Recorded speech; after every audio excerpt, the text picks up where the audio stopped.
Asimismo es Roberto Sara, audiencia, buenas tardes. Una noticia buena y otra mala. La mala para los estudiantes es que este lunes terminan las vacaciones de invierno y retornan a las clases más de 1.500.000 estudiantes del sector público.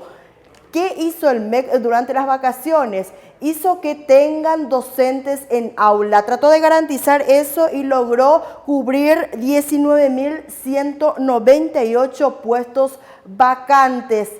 Lo negativo es que quedó igualmente 52 puestos desiertos. Eso es aproximadamente que quedan otra vez, a final de cuentas, nuevamente 1.000 estudiantes, cerca de 1.000 estudiantes nuevamente que están en zonas bastante lejanas, decía justamente el viceministro Robert Cano esta mañana en conferencia de prensa en el Ministerio de Educación, brindaba estos datos y admitía que nuevamente va a iniciar las clases luego del receso o tras las vacaciones escolares y más o cerca de 1.000 estudiantes nuevamente no van a tener docentes en aula y se va a tener que cubrir con los supervisores de las zonas, con los directores de las zonas. Ellos van a ver cómo ir cubriendo esas vacancias nuevamente que va a tener el MEC. Lo positivo, decían ellos, es que es la más grande convocatoria de la historia del Ministerio de Educación y Cultura, decían ellos, de cubrir 19.000 vacancias. Escuchemos lo que decía esta mañana justamente el viceministro al respecto.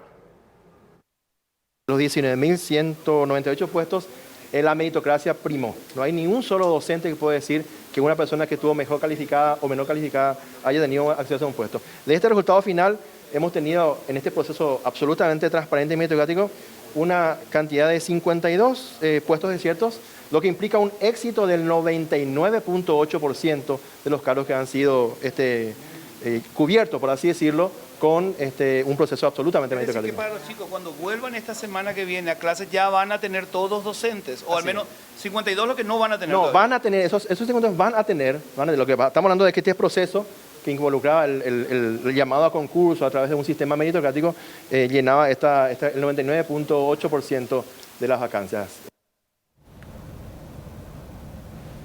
9.200, cerca de 19.000 vacancias cubiertas, corresponde a aproximadamente 10.000 docentes contratados, nuevos contratados del Ministerio de Educación y que estos van a ir reemplazando a los que fueron dejando a lo largo del año. Recordarán que antes de las vacaciones de invierno el Ministerio de Educación se encontraba con muchísimas escuelas que no tenían docentes en aula y los chicos prácticamente estaban a la deriva. Entonces llamaron a las vacaciones de invierno, en ese proceso se llamó y ahora se contrató a más de 10.000 docentes para cubrir 19.000 vacancias, porque recordemos que un maestro puede cubrir 2 a 3 cátedras justamente.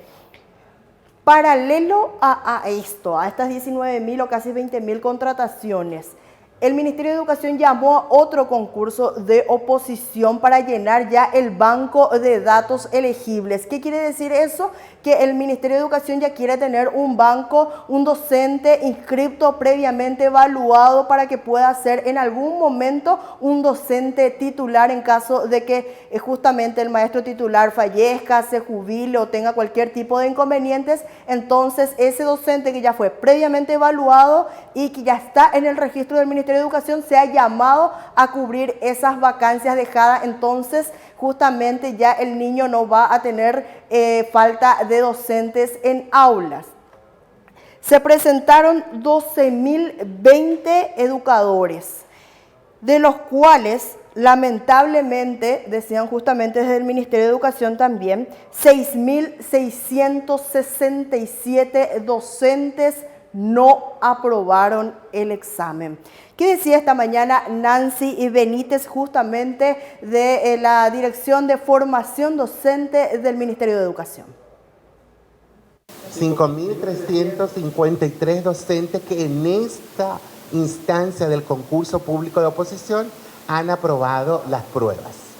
El foco tendría que estar allí. Sin embargo, la pregunta sigue siendo ¿y qué pasa del otro grupo de docentes? El ministerio podría haber planteado un test con preguntas fáciles para que pase la mayor cantidad posible de docentes y se pueda decir como un éxito que el 80% de los examinados han aprobado. Sin embargo, se optó por hacer una combinación en que las preguntas son algunas muy difíciles, una gran cantidad de preguntas difíciles y unas poquitas preguntas que son consideradas como fáciles. Entonces, supuestamente por eso, por la rigurosidad que le aplicó el Ministerio de Educación, es que aparentemente se tuvo o arrojaron resultados negativos en cuanto a nivel de aplazamiento de los docentes. Pero esto va un poquito más allá, porque le consultábamos justamente también al viceministro de entonces la capacitación docente deja mucho que desear, porque si estos docentes no pudieron responder estos ítems, algo está mal. Y ellos decían de que justamente también están trabajando en mejorar justamente en la malla para la capacitación de los docentes y que este aplazamiento les va a servir como base para tratar de hacer esos ajustes. Estos docentes que no aprobaron los exámenes, que son cerca de 6.667 docentes, a fin de año se va a llamar otro concurso y ellos se pueden volver a presentar justamente. El 15 de julio los chicos vuelven a la sala de clases, termina las vacaciones de invierno. Y cerca de 20.000 docentes también lo van a hacer por primera vez. Lorena, nada más con respecto a esa rigurosidad de la que se habla desde el Ministerio de Educación, imagino que está establecido y que los docentes están al tanto también de los temas o lo que esto puede implicar para un examen como este, Lorena. Es justamente lo que le consultábamos y lo que nos decía justamente Nancy, que es la directora, que supuestamente un docente ni siquiera necesitaba estar en aula para poder responder los ítems que estaban dentro de las evaluaciones. Decían, podía ser una docente recién recibida, que nunca haya estado en aulas, y ese docente podría haber respondido a estos ítems. ¿Es así o no es así? No lo sabemos. Por ejemplo, yo tengo acá en mis manos una ABC Color, publicaba hoy uno de los ítems justamente a los que ellos se expusieron al rendir, y dice, por ejemplo, uno de ellos, para leer brevemente nada más: la Constitución Nacional expresa que se debe garantizar el desarrollo armónico e integral del niño, así como el ejercicio pleno de sus derechos, protegiéndolo contra el abandono, la desnutrición, la violencia, el abuso, el tráfico y la explotación, siendo esto una obligación de... Ahí va selección múltiple. A, la sociedad, la escuela, la iglesia. B, la iglesia, el Estado, la familia. C, la escuela, el Estado y la familia. Y D, la familia, la sociedad y el Estado. ¿Qué dice la Constitución Nacional al respecto? Dice la familia, la sociedad y el Estado. En este caso es la opción D. Esta es por leer uno de los ítems, nada más, al respecto de cuáles serían algunas de las evaluaciones hechas a los docentes. Y realmente no es una interpretación demasiado extraña, sino que simplemente ya se puede entender leyendo el texto, Lorena. Así es que nos quedamos más preocupados aún después de este informe tuyo, Lorena. Así mismo, porque acá...